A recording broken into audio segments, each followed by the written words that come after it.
Ya, como les digo, ¿no? El tema de hoy día, uno es más frecuente y el otro no es muy frecuente, ¿ya? El más frecuente, al menos para los hombres, es el cáncer de pulmón y el cáncer infrecuente, ¿ya?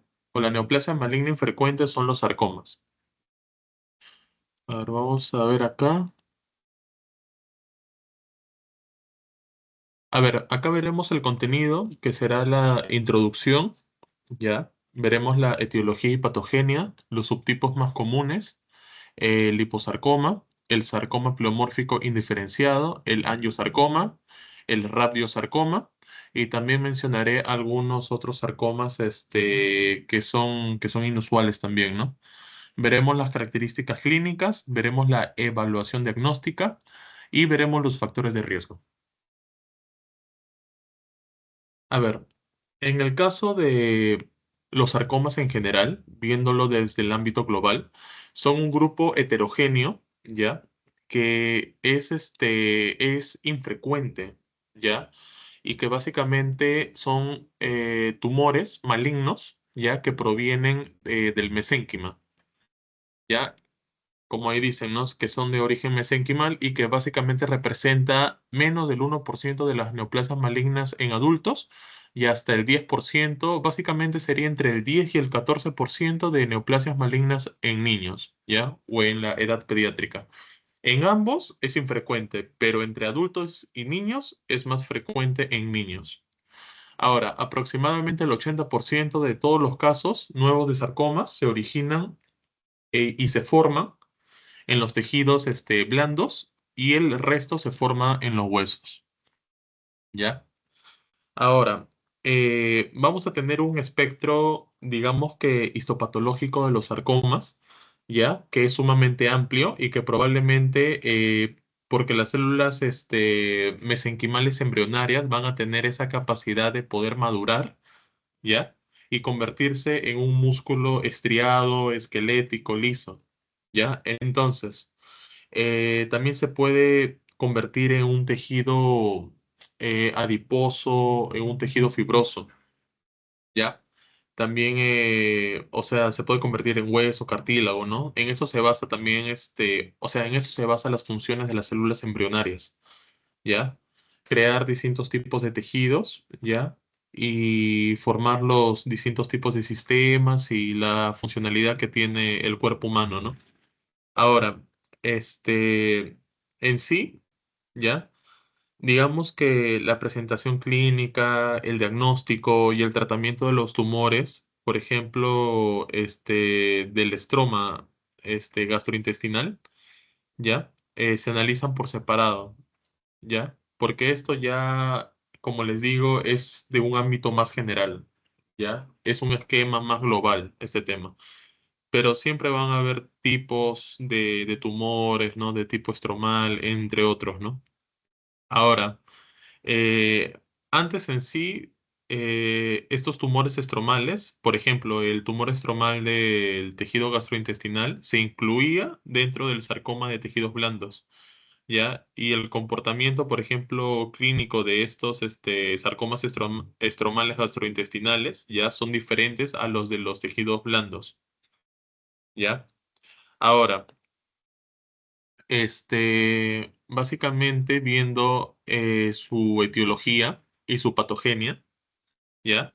Diremos que en casi todos los casos se cree que los sarcomas ya surgen como un tejido nuevo, o sea, surgen de nuevo, y no básicamente como muchos piensan que surgen de lesiones benignas preexistentes, ¿ya? Pero la mayoría en sí no tiene una etiología claramente definida, ¿no? Ahora, se han identificado ciertos síndromes genéticos, por ejemplo, el síndrome de Frauenfeld, ¿ya?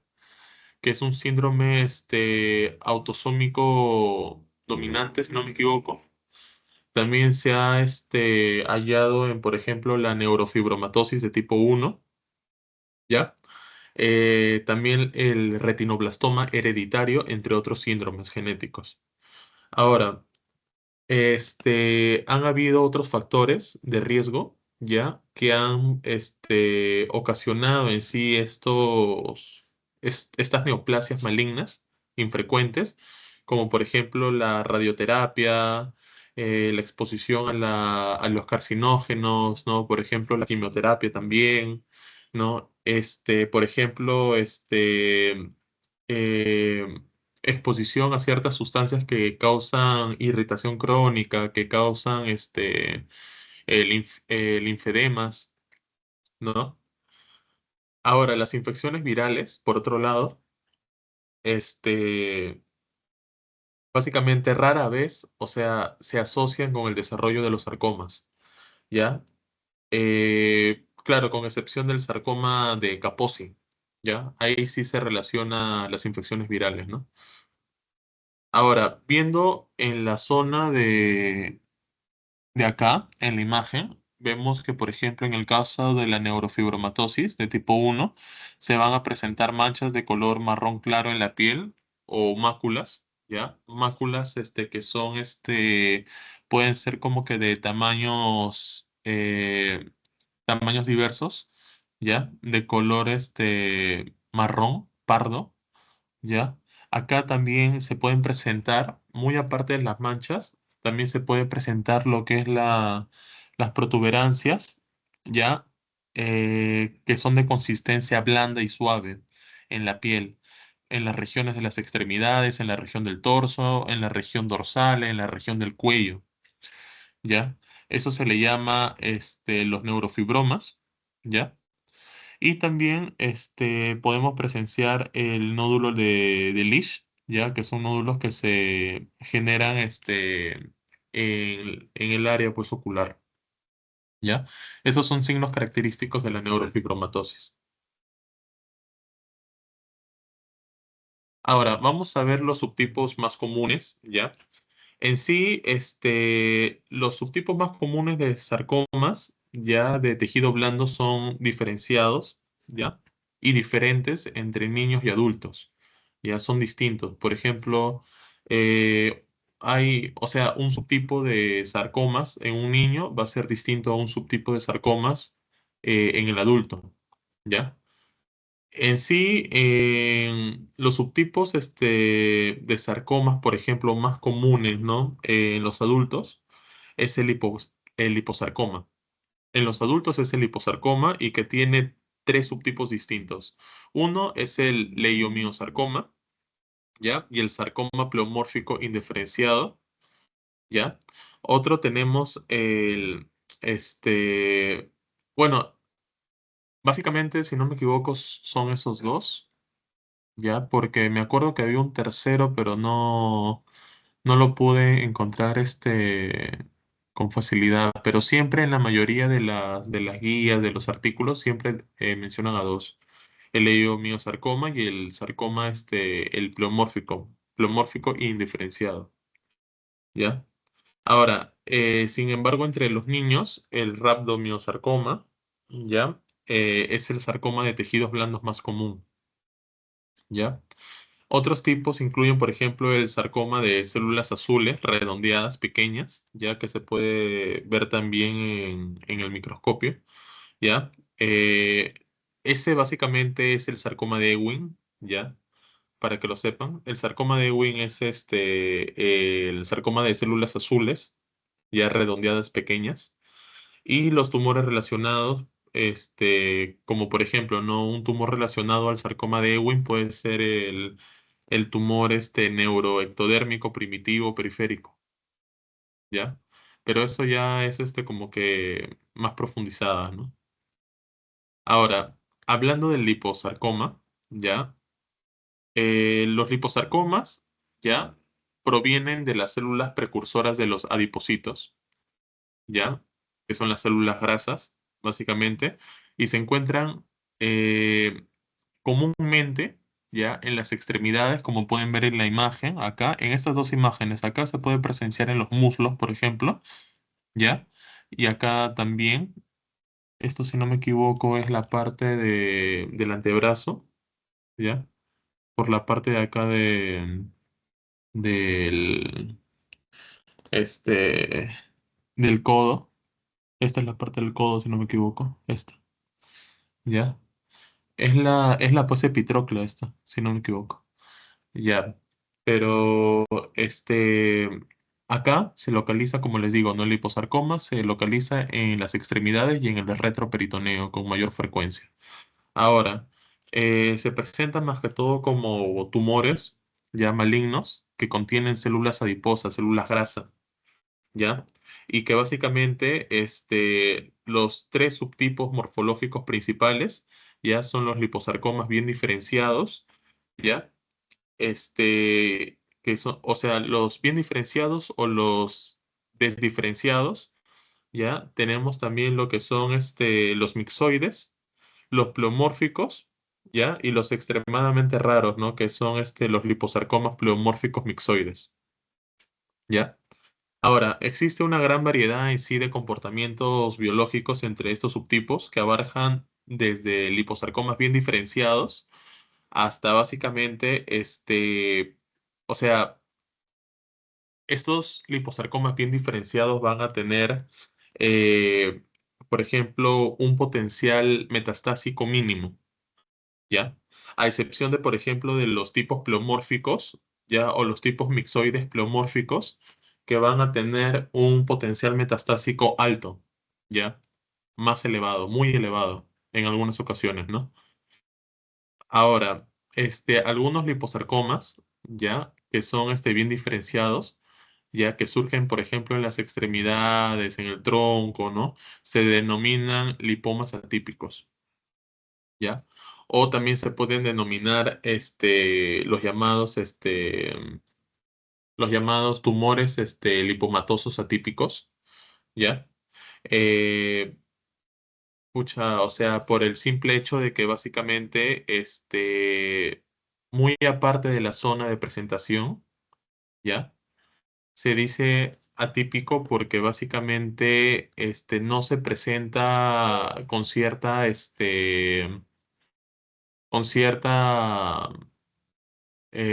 frecuencia, ¿no?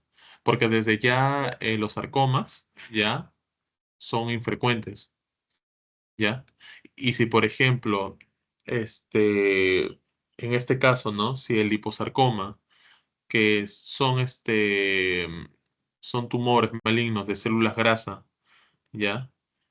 Se van a presentar en zonas que no son en las extremidades, ni tampoco en zonas que son, por ejemplo, no en el retroperitoneo, entonces se hace más infrecuente incluso, ¿ya? Ahora, en sí, ¿ya? Digamos que, o sea, básicamente en estos lipomas atípicos va a haber ciertas alteraciones, por ejemplo, en ciertos genes como el MDM2 y el CDK4, ya como otros también liposarcomas bien diferenciados. Y son, o sea, básicamente ya son sinónimos, hablando histológicamente, ¿no? Ahora, el patrón en sí metastásico de los distintos tipos de liposarcomas, ¿ya? También es único. Por ejemplo, en el liposarcoma mixoide, ¿ya? Que tiene un potencial metastásico alto, como les dije. Este, la metástasis, por ejemplo, en otros sitios, de tejidos blandos y en la médula ósea, ¿ya? Son más frecuentes, más comunes, ¿ya? Que las metástasis pulmonares. ¿Ya? Por el contrario, por ejemplo, en el caso de las metástasis pulmonares, ¿ya? Se observan a menudo en los liposarcomas pleomórficos, ¿ya? U otros sarcomas de tejidos blandos comunes, eh, por ejemplo, el sarcoma sinovial o el sarcoma sinovial pulmonar, ¿no? ¿Ya? Que puede aparecer, por ejemplo, en las articulaciones, ¿ya? En la membrana sinovial, pero hace metástasis a nivel pulmonar, ¿ya? ¿Hasta ahí tienen alguna pregunta, chicos?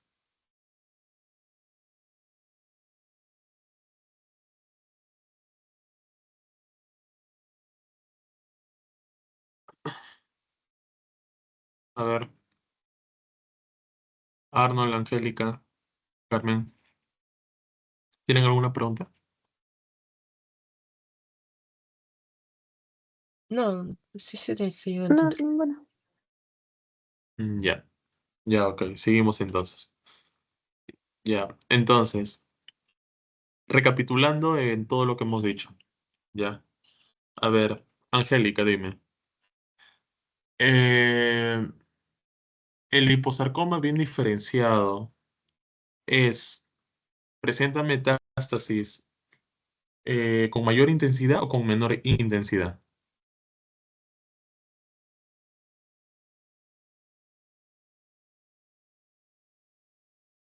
Lo hemos dicho hace un rato. Bueno, crecen lentamente, son más agresivos, si no me equivoco. No.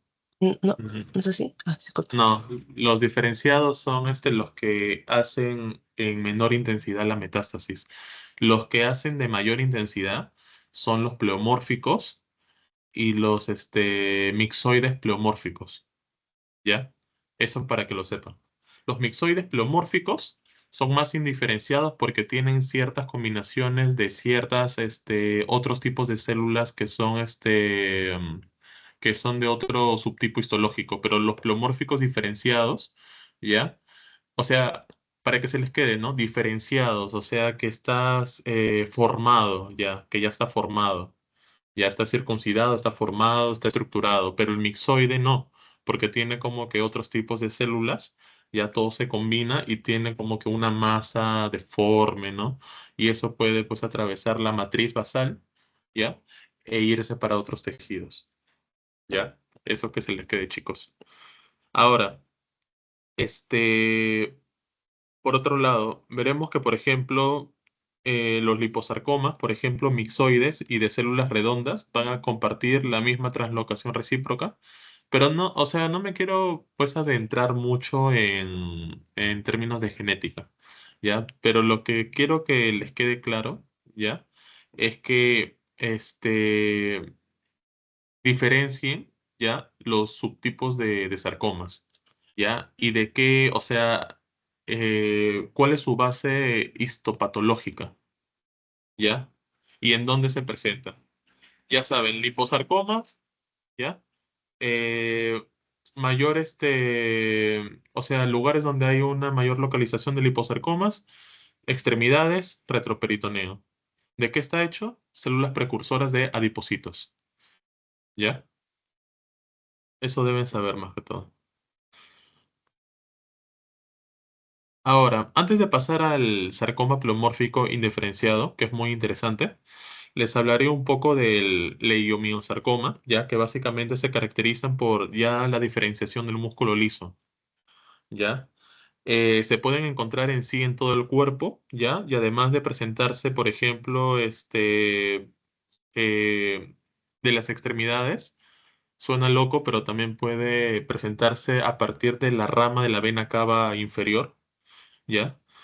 Y, por ejemplo, también puede aparecer en el tracto gastrointestinal, también puede aparecer en el útero, ¿no? Que obviamente están formados por un músculo liso, ¿no? Ahora, los leiomiosarcomas en sí, que se originan en el útero, pueden ser un subgrupo, si se puede llamar así, distinto de tumores. Ya que presentan patrones de expresión genética en comparación con los leiomiosarcomas que no son uterinos, o sea, van a tener expresiones genéticas muy distintos a los otros leiomiosarcomas, ¿ya? Ahora, a pesar de que presentan una expresión genética distinta, los tratamientos para, por ejemplo, el leiomiosarcoma uterino van a ser los mismos que otros leiomiosarcomas que se encuentran en otros tejidos musculares lisos, ¿ya? Ahora, a diferencia en sí de los tumores superficiales y los profundos, los leiomiosarcomas, por ejemplo, los cutáneos, ya suelen tener un curso más indolente, ¿ya? Y muy rara vez hacen metástasis, ¿ya? Leiomiosarcomas, recuerden. Leiomiosarcomas, hay varios tipos, ¿ya? Rama de vena cava inferior, gastrointestinal y útero, ¿ya? ¿Y cuál es su base histopatológica? Que es por alteración del músculo liso, ¿ya? Eso recuerden. Y los leiomiosarcomas uterinos son los que presentan una distinta expresión genética, ¿ya? Eso quiero que recuerden. Ahora, vámonos al leiosarcoma pleomórfico indiferenciado o sarcoma de tejido blandos no clasificado. Así se le llama también. Es un sinónimo, cualquiera de los dos pueden usarlo. Pero si en el examen no le ponen sarcoma pleomórfico indiferenciado, ¿ya? Se le llama, por ejemplo, sarcoma de tejido blanco no clasificado, ¿ya? Ahora, hablando de esto, ¿ya? Ya se incluye, ¿ya? Por ejemplo, o antes, mejor dicho, se incluía anteriormente una amplia gama de categorías de sarcoma de tejidos blandos, ¿ya? Eh, que era denominada anteriormente, ¿cómo se llamaba? Histiocitoma fibroso. Ahí está. Se llamaba histiocitoma fibroso, en donde básicamente era de tipo maligno, ¿ya? Y que históricamente era el subtipo más común de sarcoma de tejidos blandos, anteriormente, ¿ah? Ahora no. Ya, sin embargo, en sí muchos sarcomas, por ejemplo, que se identificaban así como el histiocitoma fibroso maligno, ya digamos que se han reclasificado en otros subgrupos, ya, y se ha vuelto a realizar una nueva categorización, ya. Ahora, en sí, el término de sarcoma de tejidos blandos indiferenciado, ya se puede reservar específicamente para ciertos sarcomas que carecen de líneas específicas de diferenciación, ya.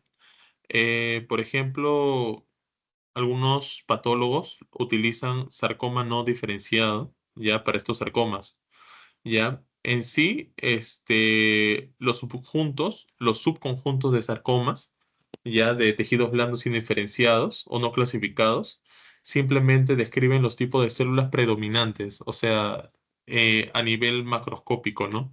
Y no connotan un subtipo específico, ¿ya? Por ejemplo, una versión de lo que se conocía, ¿ya?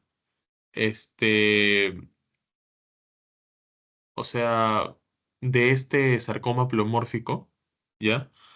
Se denominaba como un subtipo de sarcoma distinto, por ejemplo, el mixofibrosarcoma, ¿ya? Pero en comparación con los sarcomas de tejidos blandos indiferenciados, los mixofibrosarcomas, ¿ya? Pueden estar asociados con un mayor riesgo ya de recurrencia local, ¿ya? Y que se pueden, pues, agrupar genéticamente, ¿no? O sea, de lo que se puede sacar de esto es que no proviene de una línea germinal específica. O sea, pueden ser de distintos grupos celulares, malignas obviamente, y que se forman en ciertas zonas. Acá, por ejemplo, en la imagen, ¿ya? Una de las regiones predominantes en las que se encuentra este subtipo, el sarcoma pleomórfico indiferenciado, es en las extremidades. En las extremidades superiores, inferiores, en los muslos. Por ejemplo, aquí se encuentra en la región palmar, ¿ya? En la región palmar. Y básicamente acá también en la región de la muñeca, ¿ya? Y ahí se tiene que realizar lo que es la cirugía, ¿no? Para que se pueda extraer este sarcoma. Ahora, también vamos a ver el sarcoma sinovial, ¿ya? Que tiene una histopatología muy similar a las células sinoviales, ¿ya? Pero se desconoce su célula de origen, o sea, realmente se desconoce, pero tiene mucha similitud con las células sinoviales, ¿ya? Ahora, existen dos subtipos morfológicos de estos sarcomas sinoviales, dos subtipos, el monofásico, ¿ya? Y el bifásico, ¿ya? Es la presentación en sí más común, o sea, la presentación más común en sí es un tumor, por ejemplo, de tejidos blandos de los adultos jóvenes, ¿ya? Y que básicamente la mayoría de los sarcomas sinoviales, ¿ya? Si hablamos ya en el ámbito de la biología molecular, se da por una translocación cromosómica, ¿ya?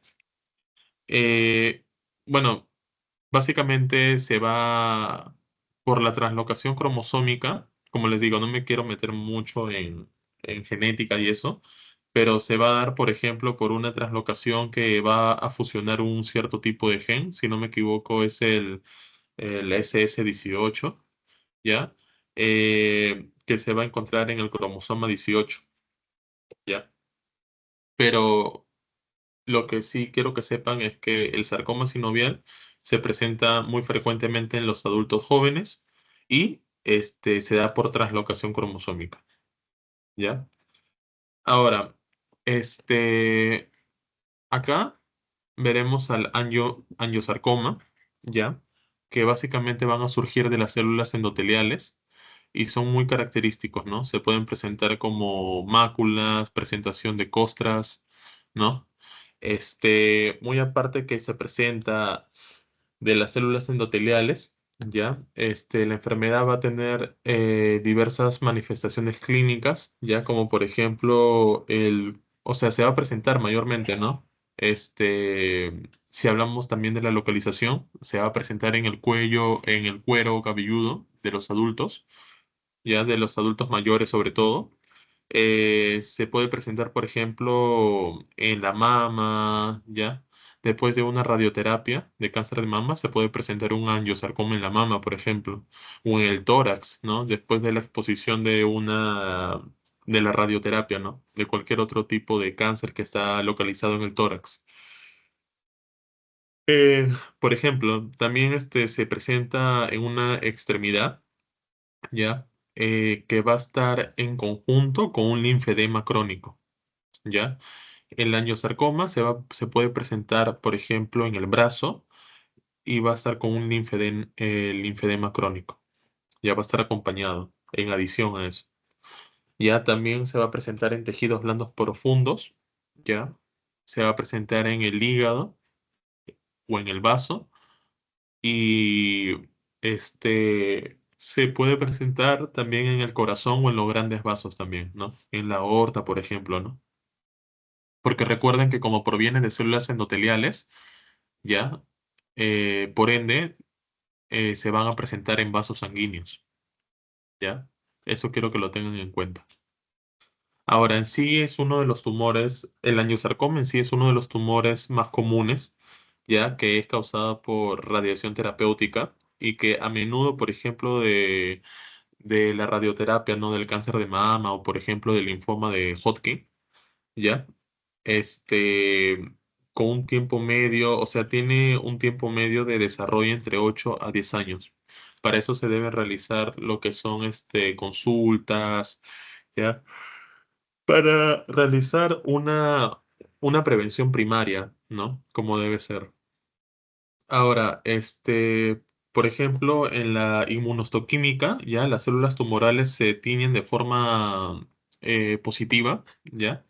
Para marcadores vasculares, ¿no? Como por ejemplo, un marcador vascular puede ser el CD31, ¿ya? Y el factor 8, ¿ya?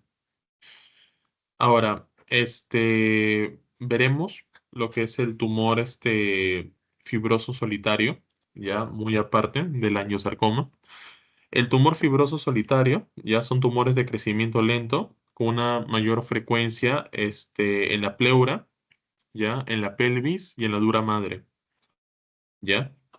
En donde pueden alcanzar un tamaño muy grande antes de ser detectados debido a su lento cambio con el tiempo, ¿ya?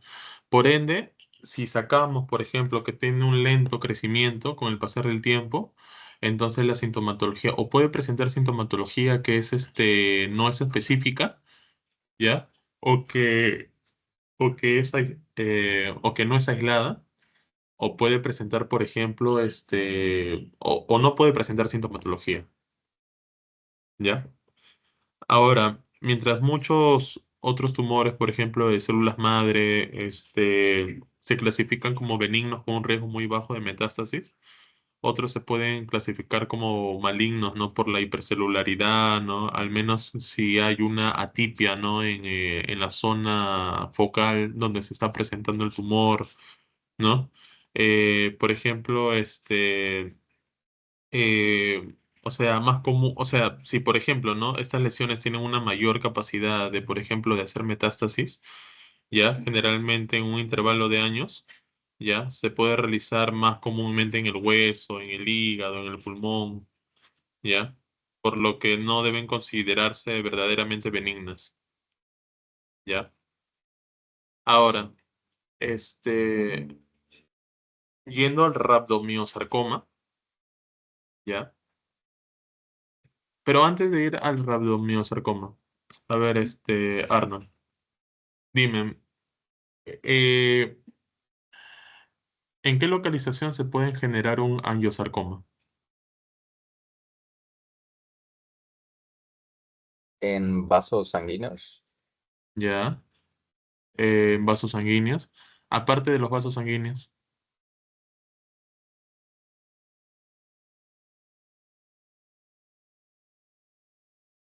am, no, no sabría la. en el corazón. En el corazón, en el hígado, en el vaso. Y en los tejidos, blandos profundos. ¿Ya? Ahora, a ver, Carmen. Carmen, ¿estás ahí? Sí, estoy aquí. Ya, dime, ¿en dónde se ocasiona con mayor frecuencia el tumor fibroso solitario? ¿En qué localizaciones se generan con mayor frecuencia? El tumor fibroso, El tumor fibroso solitario. solitario. Lo mencioné hace un ratito.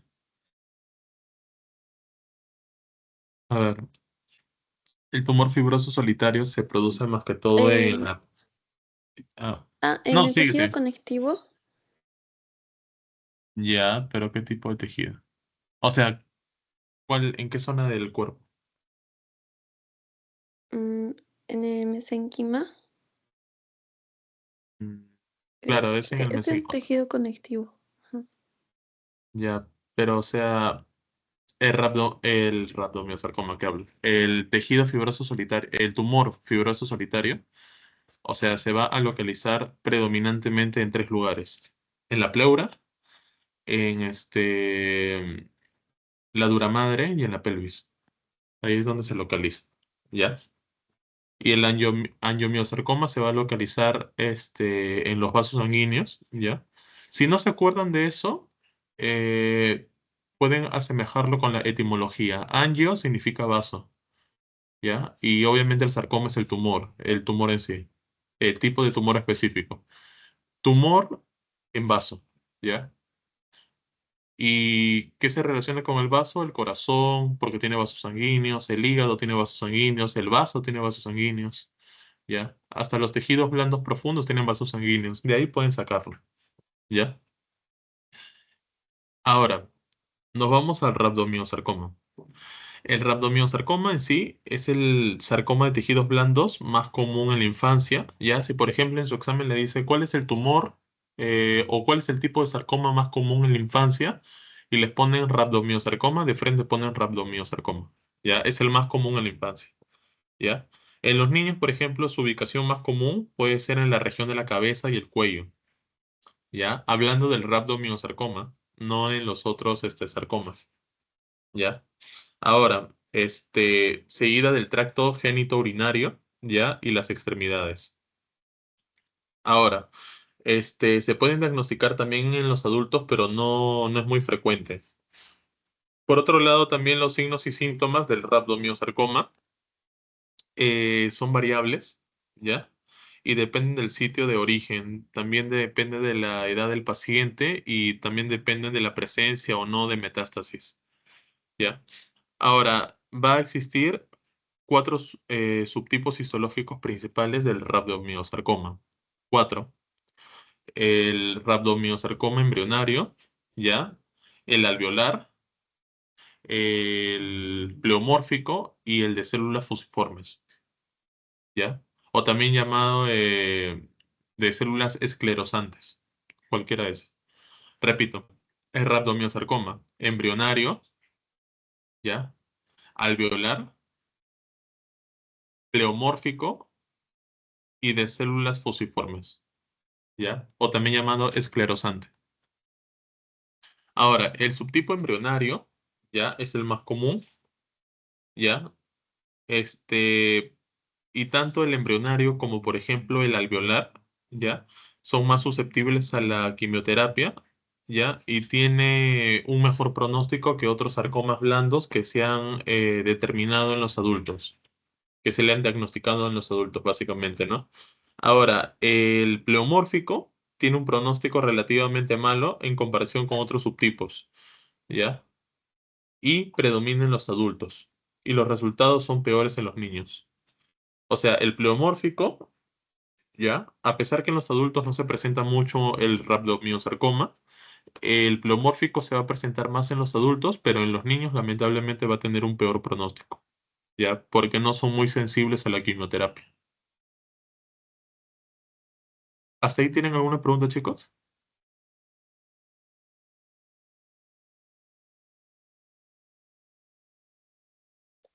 Por mi parte se entendió todo. Ya, ok. Entonces vamos acá a las características clínicas, ¿no? Hay diversas manifestaciones clínicas, ¿ya? Dependiendo de la zona de afectación, la zona de origen del sarcoma, e incluso las manifestaciones clínicas se van a presentar debido a la región o al órgano donde haga metástasis también. O sea, no necesariamente va a ser aislado. Los síntomas no van a ser aislados, ¿ya? Podemos decir de que, por ejemplo, la queja del sarcoma, o sea, la queja más común cuando alguien presenta un sarcoma de tejidos blandos es una masa indolora, ¿ya? Que aumenta de tamaño gradualmente, ¿ya? Y, por ejemplo, esos tumores pueden alcanzar un tamaño en sí considerable, ¿ya? Especialmente si están localizados a nivel del muslo o a nivel del retroperitoneo, ¿no?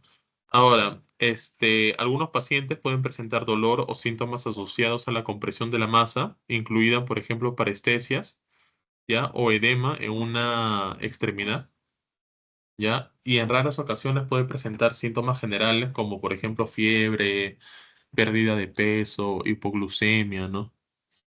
Por ejemplo, acá, por ejemplo, tenemos dolor de hueso, pero el dolor de hueso ya es, por ejemplo, cuando ya está en fase avanzada, o sea, cuando el sarcoma, el tumor está en fase avanzada, ¿ya? Habrá dolor de hueso porque va a hacer metástasis ahí, ¿ya? La protuberancia en la piel es común, ¿ya? Sobre todo los cutáneos, porque les dije que los sarcomas cutáneos eh, difícilmente hacen metástasis y son más circuncidados, son más diferenciados, ¿ya? La pérdida de peso también es cuando ya está en fase avanzada. El dolor abdominal, que probablemente se presente en un sarcoma de retroperitoneo. Y, por ejemplo, la fractura inesperada del hueso, porque, o sea, obviamente, ¿no? Como ha hecho metástasis en el hueso, entonces estas células malignas, ¿ya? Van a alterar las funciones, ¿no? De los osteoblastos, ¿no? Pueden disminuir los osteoblastos y aumentar los osteoclastos, ¿ya? Haciendo que los huesos sean más susceptibles, ¿no? Y que sean, o sea, más susceptibles a las fracturas, ¿no?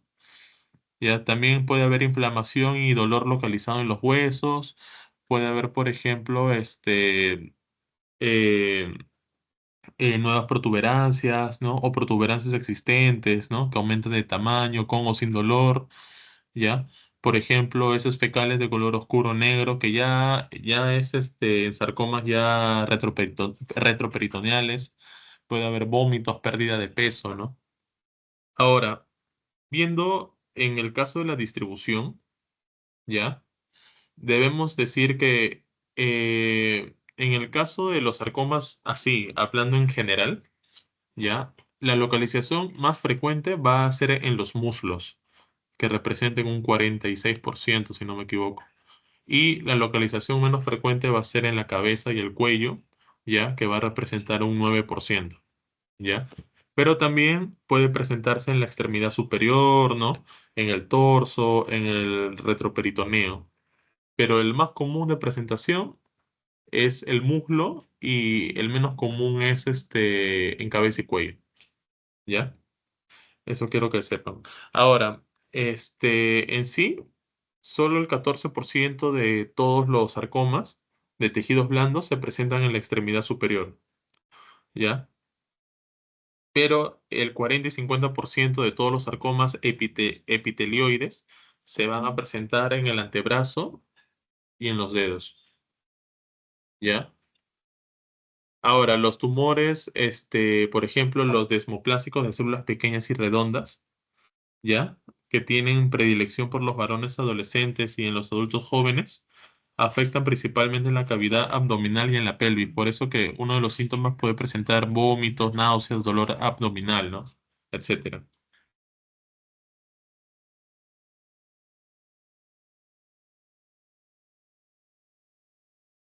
Ahora, viendo la parte de la evolución diagnóstica, ¿ya? Veremos que van a haber ciertas indicaciones para que se derive a un paciente inmediatamente, ¿no? Por ejemplo, si un paciente, por ejemplo, ¿no? Si un médico que trabaja en atención primaria de salud, eh, debido al análisis clínico, determina que un paciente presenta un sarcoma, debe mandarlo inmediatamente a un centro de atención terciaria, o sea, un hospital, ¿no? Hospital, clínica, ¿no?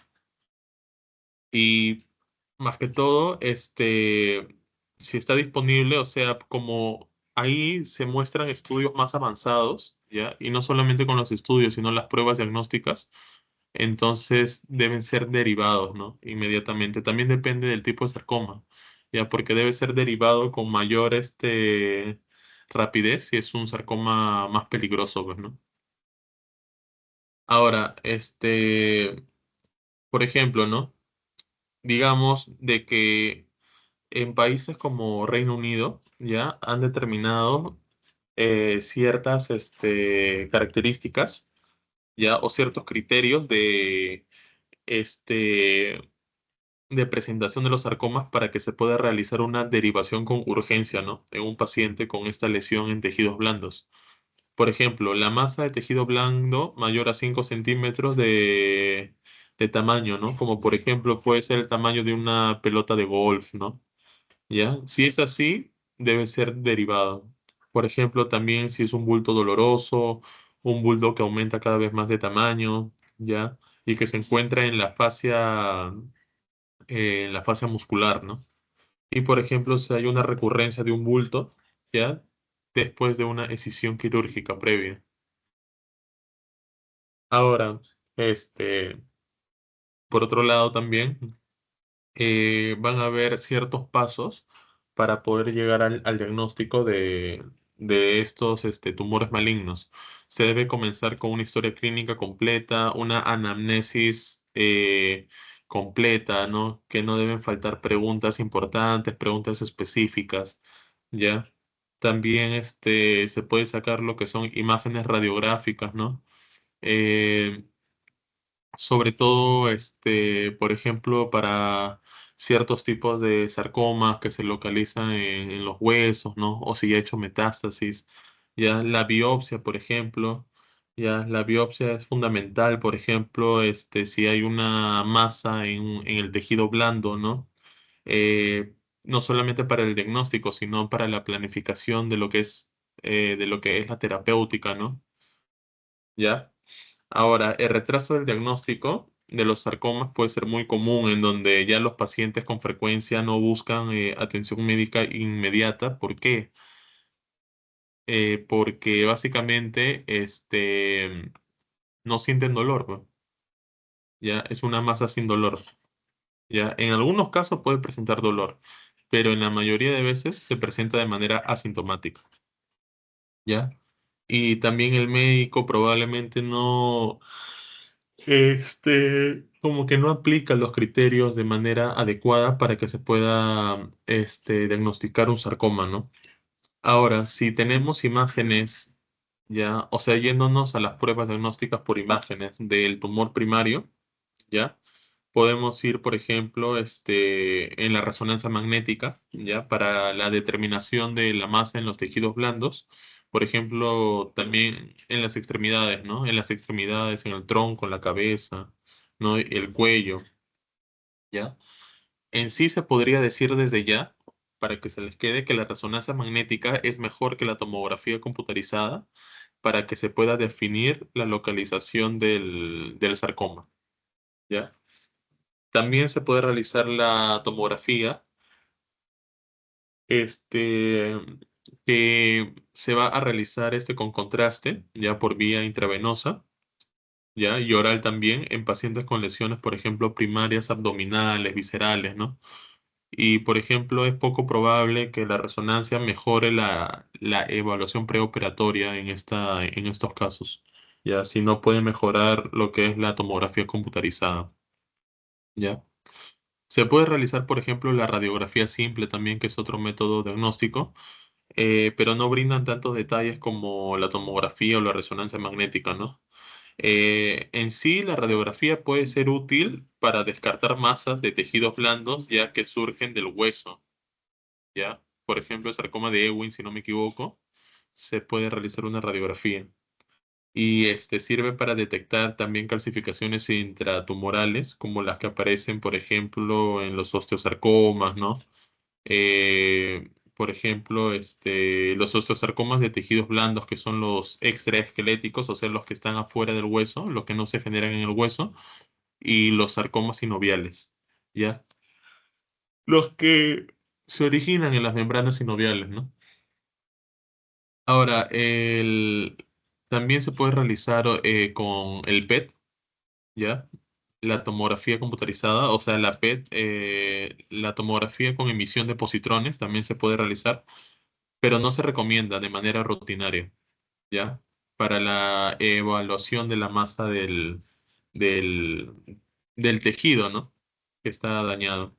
Y la biopsia, ¿no? La biopsia diagnóstica ya debe planificarse cuidadosamente para que se obtenga la cantidad adecuada de tejido para hallar, por ejemplo, ¿no? El subtipo histológico y el grado del tumor. Y para que no se afecten otros tejidos circundantes o adyacentes, ¿no? Eso es muy importante. En el caso de la biopsia, ya se puede realizar a biopsia, una biopsia con aguja gruesa, ¿ya? También se puede realizar una biopsia incisional, ¿ya? Y una aspiración con aguja fina. Cualquiera de esos tres tipos de biopsia se pueden hacer, ¿ya? De ahí se realiza la evaluación de la enfermedad metastásica, si es que ha hecho metástasis o no, ¿ya? Y suelen ser influenciados ya por la histología del tumor, ya porque como les dije anteriormente, hay tumores que hacen más metástasis que otros, que es el pleomórfico y el mixoide pleomórfico, ¿ya? Y como por ejemplo, los sarcomas son un tipo de cáncer menos específico, ¿ya? Y es infrecuente. Entonces se debe realizar la correlación de todos estos pasos, ¿ya? Para que no se pierda más tiempo, ¿ya? Eh, bueno, también se realiza lo que es pueden realizarse imágenes, por ejemplo, pues adicionales, se ha hecho metástasis o no, se pueden realizar imágenes abdominales o pélvicas, ¿no? Imágenes cerebrales, por ejemplo, este, por ejemplo, en el caso del tumor fibroso aislado, ¿ya? Les dije que en la dura madre se presenta. Por eso se puede realizar imágenes cerebrales, ¿no? Como la resonancia magnética o la tomografía computarizada, pero en este caso en la zona del cerebro debe ser sin contraste, ¿no? Ya. También imágenes óseas, si por ejemplo tienen cierto, si tienen cierto proceso de metástasis en los huesos, ¿no? Entre otras cosas. Y acá, viendo los factores pronósticos, ¿ya? Vemos que son varios, ¿ya? Pero en factores pronósticos veremos un cierto tipo de grados, ¿no? O sea, de grados histológicos. Por ejemplo, en el término del grado histológico, ¿ya? Es un indicador tanto independiente del grado de malignidad y de la probabilidad de metástasis a distancia y muerte por sarcoma. ¿Ya? El grado histológico se incluye en sí en muchos de los normogramas, ya de pronóstico y entre otras herramientas, ¿ya? Y el grado histológico en sí es un mal predictor de la recurrencia local, que es principalmente, en sí, ¿cómo se puede decir? Como que una función del proceso quirúrgico, ¿no? ¿Ya? Ahora, dependiendo, o sea, viendo acerca de los factores pronósticos, vamos a ver el tamaño del tumor, ¿ya? Que básicamente es, por ejemplo, eh, la frecuencia de metástasis, por ejemplo, a distancia en tumores de alto grado, van a ser en función del tamaño del tumor. Por ejemplo, un tumor menor a 2,5 centímetros, ya no va a ser lo mismo en cuestión de probabilidad de metástasis, ¿ah? Estoy hablando. No va a ser lo mismo que, por ejemplo, un tumor que mida más de 20 centímetros, ¿ya? De diámetro y que puede seguir creciendo, ¿ya? El crecimiento ya puede ser un signo de que puede realizar metástasis en algún momento el tumor, pero también el tamaño del tumor, o sea, el tamaño del tumor en general, ¿ya? El crecimiento del tumor o el tamaño del tumor es un signo que puede realizar metástasis en algún momento. Y ahora, este, por ejemplo, van a haber herramientas de pronóstico, ¿ya? Eh, como ven en imágenes, estos diagramas, ¿ya? Se llaman normogramas, ¿ya? Y, por ejemplo, estos son los normogramas Circulator, ¿ya? Que sirve como una herramienta pronóstico, ¿no? Y, por ejemplo, pueden estar disponibles en línea. Si ustedes ponen en Google, por ejemplo, normogramas Circulator, les va a salir esto y la probabilidad de que pueda hacer metástasis, ¿no? De que el paciente fallezca, ¿no? Entre otras cosas, ¿no? También van a haber otros normogramas, pero que no están acá, hay uno que se llama eh, Sloan, Sloan Cancer, no, Sloan Kettering, ahí está, Sloan Kettering Cancer se llama, ya, que son normogramas también que son avanzados, ¿no? Otros también, por ejemplo, la Universidad de Helsinki ha hecho un normograma de sarcomas también, ¿ya? También es muy importante eso. Hasta ahí, chicos, ¿tienen alguna pregunta para pasar al cáncer de pulmón?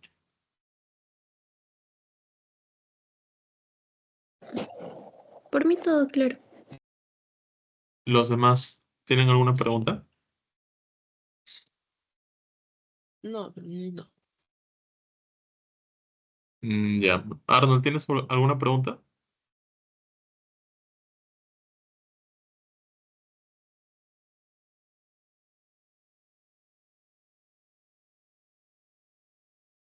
¿Estás ahí, Arnold? Sí, Christopher, pero todo claro. Gracias. Ya, ya, ok. Entonces, vamos a pasar al cáncer de pulmón, ya, que que es un tema muy conocido acá. Acá, al menos en el país, es muy conocido, ¿ya? Sobre todo dependiendo de los factores ambientales, ¿no? La calidad de vida, ¿ya? Hasta la genética también influye mucho. Veremos acá en este ámbito la introducción, los tipos, los síntomas, los causas y factores de riesgo, las pruebas diagnósticas y el tratamiento. A ver, en el caso del cáncer de pulmón, pues debemos decir de que es una neoplasia, ¿ya? De tipo maligna, ¿ya? Que va a alterar en sí, pueden ser las células, del parénquima pulmonar, ¿ya? Como de otras, zonas del pulmón, ¿ya?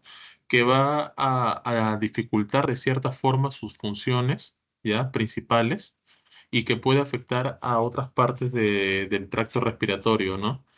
Desde los alvéolos hasta lo que es la tráquea, produciéndose distintas manifestaciones clínicas de acuerdo a la zona de afectación, ¿ya? También, como está afectando a la parénquima, sí, también va a dañar también la vasculatura, ¿no? Va a dañar el intercambio, pues, o sea, el intercambio, pues, anhídrido carbónico, o sea, entre oxígeno y dióxido de carbono, todo eso se modificará. Ahora, hablando en sí de la incidencia, ¿ya? El cáncer de pulmón, o sea, va a presentar una mayor incidencia en los países industrializados, ¿ya? Por ejemplo, en Europa, ¿no? En el sur, en el este de Europa y en Norteamérica, en Estados Unidos, ¿no? Eh, y también aparte va a existir una relación directa, ¿ya? Con el hábito de fumar, el hábito tabáquico, ¿ya? Y parece que esta incidencia está relacionada también también, ¿no? Muy aparte del tabaco, por la contaminación de todos los núcleos urbanos, o sea, la contaminación de las calles, la polución de los automóviles, o sea, todo eso, ¿no? Ahora, este, puede aparecer a partir de los 55 años, ya de manera más frecuente, y se mantiene hasta los 75 años. O sea, tiene un periodo de tiempo, ya, o un pico, si hablamos de periodo etario de 20 años, ya de 55 hasta 75 años, y pueden presentarse en pacientes más jóvenes. O sea, también pueden presentarse en pacientes más jóvenes, pero el pico es entre 55 a 75 años. En el mundo ya poco a poco ha aumentado. Obviamente hay más de 1.600.000 casos de personas con cáncer de pulmón, pero si hablamos de género, la prevalencia va a ser mayor en los varones, ¿ya? Ahora, yéndonos a los tipos, ¿ya? Diremos que, por ejemplo, existen dos tipos distintos, ¿ya? De cáncer de pulmón. Uno es el cáncer de pulmón de células pequeñas o carcinoma microcítico de pulmón, y otro es el cáncer de pulmón de células no pequeñas, ¿ya? El carcinoma pulmonar no microcítico se llama, ¿ya? Este, ahora, eh, por ejemplo, acá como pueden ver en la imagen, ¿ya? Esto solamente es algo básico, ¿ya? En el caso de las células no pequeñas, ¿ya? Se va a presentar en un 80-85% de todos los cánceres de pulmón. ¿Ya? Y se presenta, por ejemplo, el adenocarcinoma, que es el más común y se ubica en la parte periférica del pulmón, ¿ya? Y los subtipos tenemos al carcinoma de células grandes y al carcinoma escamoso. Ahora, lo que representa al 15 y 20% son el cáncer de pulmón de células pequeñas, ¿ya? O el carcinoma microcítico, ¿ya? Y se presenta en grandes fumadores, ¿ya? Y se caracteriza por, uno, agresividad, ¿ya? Si es agresivo es porque su crecimiento es rápido y hay eh, un proceso de metástasis en menor tiempo, ¿ya? Tendencia a dar metástasis y suele ubicarse en la parte central del pulmón, ¿ya? Esos son los más agresivos. Ahora, eh, hablando del carcinoma, por ejemplo, microcítico, ¿ya? De pulmón, solamente va a representar el 20%, ya del 15 al 20% de todos los tumores pulmonares que se diagnostican y están muy relacionados con el consumo de tabaco. Como les digo, suele ser muy agresivo, ¿ya? Y se extiende rápidamente a otras partes del cuerpo. Tiende a presentar, por ejemplo, una mejor respuesta a la quimioterapia, ya que otros cánceres de pulmón, solamente si se detecta a tiempo, en fase temprana. Ahora, el cáncer de pulmón de células no pequeñas o el no macrocítico ya representa el 80% de todos los tumores pulmonares diagnosticados y se subdivide a su vez en tres tipos, ¿ya? Uno tenemos, bueno, en dos tipos, ¿no? Dos subtipos más que todo, ¿no? Pero dentro de esos subtipos va a haber otro. ¿ya? Tenemos el carcinoma escamoso o epidermoide, que representa el 40%, ¿ya? De los cánceres de pulmón, y siendo el tipo más común, son de localización central, ¿ya? Y su crecimiento en sí, eh, o sea, es relativamente lento, ¿ya? Es lento y provocando necrosis, o sea, la muerte del tejido pulmonar, ¿no? ¿Ya? Y también va a haber cavitación, ¿ya? Que se va a realizar en los pulmones, o sea, la cavitación, ¿no? Como que cráteres, así, hoyos en los pulmones. Ahora, también tenemos al carcinoma no escamoso, ¿ya? Por ejemplo, el adenocarcinoma, ¿ya? Que representa el 30% de todos los casos, ¿ya? Y por ejemplo, el cáncer de pulmones diagnosticados y es el más frecuente en las mujeres, ¿ya? Y este tumor es de tipo periférico y puede afectar tanto la pared torácica como la pleura. Y también tenemos el carcinoma de células grandes, ¿ya? Que supone el 10% restante de los tumores pulmonares que se diagnostican y posee características distintas al carcinoma escamoso y al adenocarcinoma, ¿ya? Ahora vamos a los síntomas, ¿ya? En el caso de los síntomas, van a ser diversos, ¿ya? Pero siempre van a haber síntomas que van a ser más avanzados que otros. ¿Ya? Por ejemplo, acá en el recuadro vemos tos persistente, vemos disfagia, vemos disfonía, ¿no? Que son los cambios de la tonalidad de la voz. Vemos disnea, ya, sensación de ahogo o dificultad para respirar. Vemos tos con sangre o expectoración, ya, o también llamado hemoptisis, ¿no? Vemos la pérdida de peso, los dolores o punzadas al toser o al respirar y veremos la fatiga, ¿ya? Veremos dolor constante en el pecho, ¿no? Este, También veremos dolor en el pecho al momento de respirar, al momento ya de toser.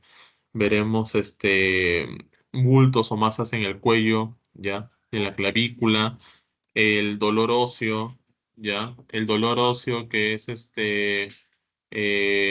ya poco común, ya veremos, por ejemplo, la pérdida de peso, la fatiga, ¿no? Como que las sibilancias también al momento de realizar como que la inspiración, ¿no? Entre otras cosas. A ver, Angélica, para ti, de todos los síntomas que he mencionado, eh, o sea, usando ya el análisis clínico, o sea, para ti, ¿cuál sería un síntoma que determine o sea, una fase terminal de cáncer de pulmón? O por lo menos que es una fase pues avanzada ya en el cáncer de pulmón. Se podría decir pérdida de peso o el dolor óseo, pues. Exacto. La pérdida del peso y el dolor óseo es uno de los síntomas más frecuentes cuando el cáncer de pulmón está en fase pues avanzada, ¿no? Ahora, veremos causas y factores de riesgo, ¿ya? Comúnmente, ¿ya? Son varias, ¿ya? Por ejemplo, el factor de riesgo más importante, como todos conocemos, es a los fumadores. Fumar, el hábito tabáquico, ¿ya? Que va a representar, por ejemplo, un 80-90%, tanto hacia los fumadores como los exfumadores, ¿ya? Aunque también se va a dar en los fumadores pasivos. Esto es muy importante. E incluso en algunos estudios dicen que el fumador pasivo tiene un riesgo mayor, ¿ya? Ahora, por ejemplo, hay factores que aumentan el riesgo de desarrollar, por ejemplo, el tumor o el cáncer de pulmón, como ser de sexo masculino, ¿ya? Por ejemplo, una edad avanzada, ¿ya? Presencia de la tercera edad, como le dije, desde los 55 hasta los 75 años, ¿ya? Es una edad donde se da una mayor prevalencia, ya, los antecedentes familiares, ya, o sea, tiene una base genética. Por ejemplo, exposición, ya, al humo contaminante ambiental. Acá, por ejemplo, ponen la exposición al humo de la leña, ¿no? A la exposición a las sustancias químicas, también a la contaminación del aire. Puede haber, por ejemplo, ¿no? Si hablamos de exposición de ciertas sustancias químicas, podemos hablar de, por ejemplo, de la exposición al asbesto o a lo que es el radón también, que es una sustancia química, citotóxica, ¿no? Eh, la predisposición genética, como se dice, como les he mencionado, ¿ya? Este, puede en sí variar, ¿ya? Porque incluso algunos estudios dicen de que no necesariamente necesita presentar eh, una base genética para tener el cáncer de pulmón, porque algunos incluso no lo consideran.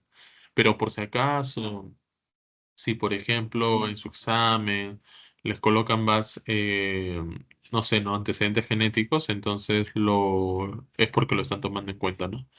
Pero hay una disyuntiva en que si hay una base genética o si no hay una base genética, ¿ya? Eso todavía se debe ver. Ahora, las pruebas diagnósticas para el cáncer de pulmón, ¿ya? Se puede realizar, por ejemplo, por radiografía de tórax, ¿ya? Por ejemplo, se utiliza ya comúnmente ya cuando hay sospecha al menos de cáncer de pulmón, ¿ya? Y una de las ventajas es, por ejemplo, la facilidad en la realización, en la interpretación y en el bajo costo, ¿ya? Tenemos el TAC, la tomografía axial computarizada, ¿ya?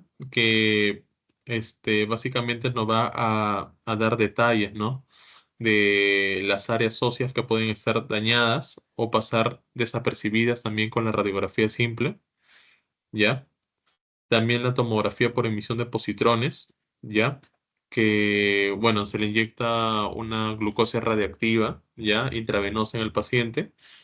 ¿Y por qué se le detecta, se le inyecta glucosa o sea, por medio o por vía intravenosa? Porque el cáncer absorbe más la glucosa, ¿ya?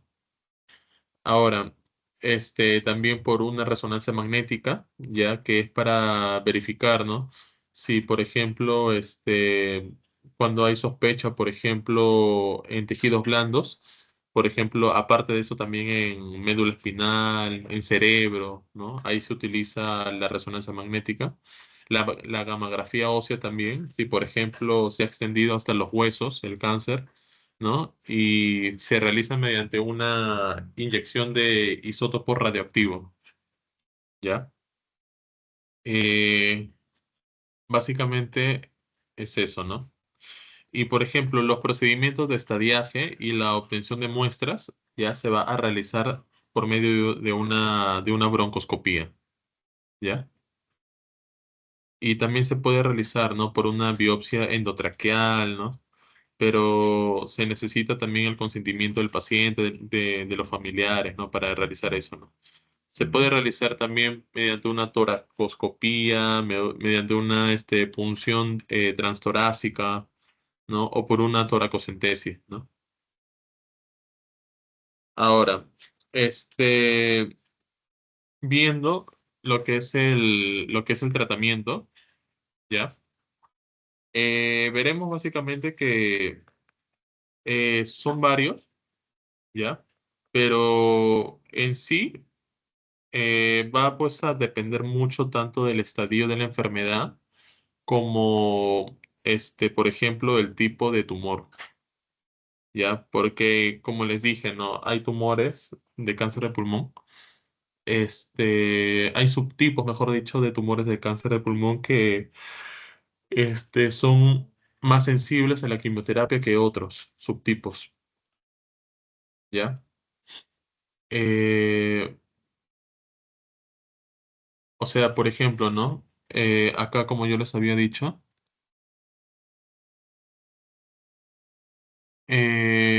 el cáncer de células pequeñas es más sensible, a pesar que es el más agresivo, es el más sensible a la quimioterapia. En cambio, el de células no pequeñas no, es el menos sensible, pero no es tan agresivo. O sea, hay una cierta pues ironía en eso, pero es verdad, pues, ¿no? Pero acá en la base del tratamiento, ¿ya? Podemos decir de que se encuentra la cirugía, ¿ya? Que básicamente se puede realizar una segmentectomía, eh, o sea, se extrae una pequeña porción de tejido, se puede hacer una lobectomía, ¿ya? Que se saca un lóbulo del pulmón, ¿ya? Específicamente si el tumor es circunscrito o si está en una localización específica, ¿no? ¿Ya? Por ejemplo, también se puede realizar una neumonectomía, que ya es la extracción del pulmón de forma completa, ¿no? Pero para eso se debe realizar lo que es si presenta riesgo quirúrgico, entre otras cosas, ¿no? También se puede realizar la radioterapia, ¿ya? Este, por ejemplo, también se puede realizar la quimioterapia, ¿ya? Eh, por ejemplo, en la quimioterapia adyuvante, la neoadyuvante o el preoperatorio, ¿no? Se puede realizar también el tratamiento combinado de quimioterapia con radioterapia, ¿no? El quimioterápico de primera línea también, ¿no? Con la introducción de fármacos citotóxicos, ¿no? La quimioterapia de segunda línea, ¿no? Eh, por ejemplo, ya son fármacos un poco más, sistémicos, ¿ya? Una segunda línea de fármacos sistémicos que se debe usar porque no funcionó el de la primera línea, ¿no? Y las terapias ya de tratamiento, o sea, de mantenimiento, ¿no? Fármacos citotóxicos de mantenimiento o la quimioterapia de mantenimiento, ¿no? También se puede realizar las terapias dirigidas, ¿ya? Que se basa en más que todo en realizar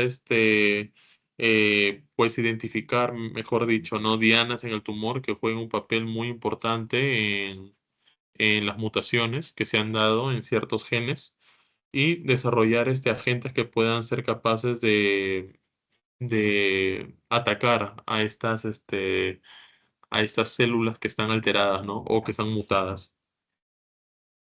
¿ya? Ahora, si hablamos ya específicamente de los nombres, ¿ya? Por ejemplo, se puede utilizar el bevacizumab, se puede utilizar, por ejemplo, el cetuximab, el crizotinib, ¿ya? El erlotinib, el afatinib también, ¿no? Ya o sea, se puede manifestar, mejor dicho, se puede administrar por vía oral o por vía intravenosa. Los dos que se hacen por vía intravenosa es el cetuximab y el bevacizumab, ¿ya? Los demás, como les comento, es por vía pues, oral. Y las referencias bibliográficas, aquí está, chicos. Es muy amplio esa parte del cáncer. El cáncer de pulmón es muy amplio, chicos. Por eso que les recomiendo que si desean pueden estudiarlo todo, pero yo más les recomiendo si están contra el tiempo que resalten las partes principales, ¿no? Por ejemplo, los tipos de cánceres de pulmón más frecuentes, cuál es el más agresivo, cuál es el menos agresivo, el más sensible a la quimioterapia, el menos sensible a la quimioterapia, los tipos de la terapéutica, ¿no? Cómo se realiza el tamizaje, eh, como que la clasificación del tumor, la localización del tumor de acuerdo al tipo, ¿ya? ¿Cuáles son los factores de riesgo? Todo eso ya es muy probable que les venga en el examen. Si hablamos de este tema en específico, porque es lo que más se ve, pues, ¿no? Es lo que más se consulta y lo que más se puede sacar así, descartar rápido, ¿ya? Bueno, chicos, ¿tienen alguna pregunta?